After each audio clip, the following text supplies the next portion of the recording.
Welcome to Bloodbath and Beyond. Today we review Blumhouse's Truth or Dare. Do you dare to know the truth? Directed by Jeff Wadlow, starring Lucy Hale, Violett Beane, and the Teen Wolf himself, Tyler Posey, Truth or Dare is the 18th movie with that title. Truth or Dare is about a group of friends who go to Mexico and they are asked to come play a game of Truth or Dare in a creepy ass church. But unfortunately, this game has a little twist because once you play, you can't stop playing. You must always either answer truthfully or do the dare or else you die. So what do we like? The basic concept of this movie is pretty decent. It's been played out to death, but I like that kind of movie anyway because when somebody is asked to either tell the truth or do a dare, then it puts them on the spot and it forces them to make a decision. And at some points, it's kind of fun. They do use the concept nicely to further the story because with every truth, there's a hidden secret. So the idea of learning where the film is going and learning more about the characters, we do have a set of characters that you'll be interested in. And a few characters that you will surprisingly either really like or really hate. I did enjoy our main character, Olivia, who's played by Lucy Hale, as well as her best friend, Marky, played by Violett Beane. I mean, the two characters, they're just kind of best friends with hidden secrets that are obviously revealed throughout the course of the movie, but I did think that their acting was pretty solid. I liked that they didn't have some bullshit social media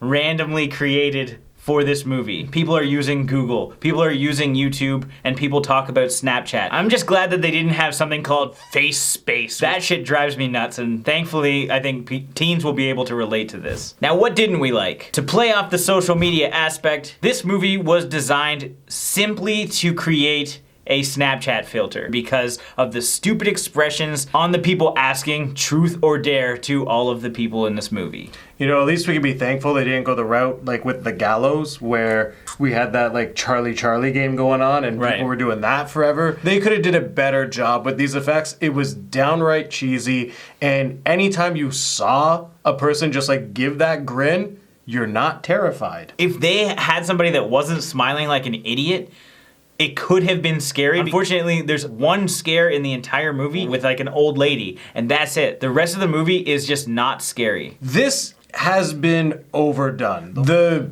concept of the demon being the one that's running the game, I'll give him credit for that, but the whole game concept could have been done better. And the payoffs for everything, like the truth and dare situations, it's not great. So when people die, it's almost like a quick flash and nobody cares. Nobody even shows any emotion when their best friends die right in front of them. Somebody dies in another character's arms and she's just like, we should leave, we should go somewhere. And nobody even mentions her name ever again. They definitely don't value life in this movie, and considering the main character is talking about how you need to value life and appreciate others around you. And this film doesn't do that. And even like the truth aspect, well, yes, people are exposing these different little lies between each other. It's all like high school drama, and so like not one of these things are you like shocked about. As much as I said that these characters are interesting and you're probably going to like them, there's a few tropes in this film that I think they just dropped the ball on. In particular, the detective was 100% on their side. This detective sat the people down, was super nice, I'll get you some water. There's all these unexplained deaths, clearly some supernatural forces doing this. Tell me what it is. If they would have just said like, we know exactly how this game is played and how to finish it, help us out, I'm certain that that guy would have helped them out. And they just didn't. There's also like a ton of little stupid things that aggravated me that would just be reasons for characters to get out of a scene just so you can try and have a tense moment because you don't know what they're doing. Like somebody going to an interview, a guy talking with his dad several times just so they can have him outside somewhere so that a smaller group of people can play the game, and then they're like, okay, we're done.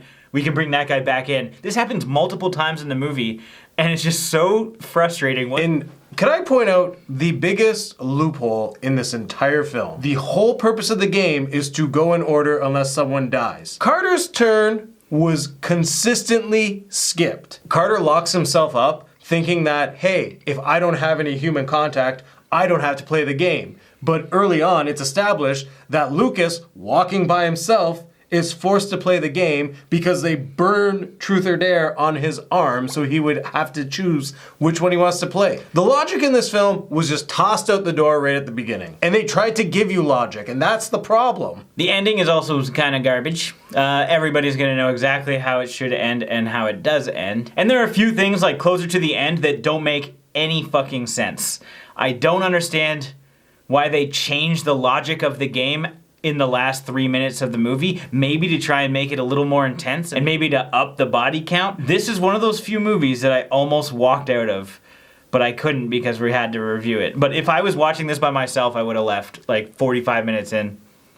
Maybe earlier than that. Now it's time for our final thoughts and ratings. This feels like I was dared into watching it for the views. You know, because we're reviewing it, I also had to be truthful. And to be honest, this movie isn't great. I would not recommend it. I don't think many people will enjoy it. Like, there's a very small group of people that will probably be sneaking into this movie because they're not quite 13, and those are the people that might enjoy this. I can't see teenagers really loving this other than because they're seeing people from popular TV shows in it. And it's really just boring because they're just dealing with all this drama that almost doesn't matter. And so it just gets boring because you don't care about the characters when things do happen to them. So I'm gonna give this 1 Making It Rain pesos out of 5. This is not a good film. I like the idea of a demon possessing a game.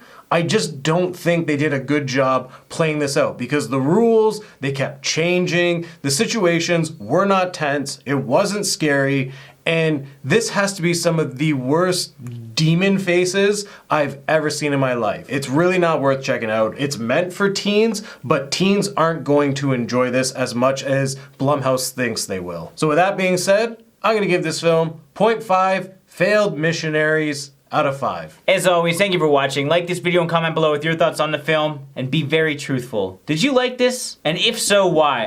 I'm genuinely curious on what the appeal is. Let me know in the comments. And if this is your first time here, make sure you subscribe to the channel, stay updated with everything Bloodbath and beyond.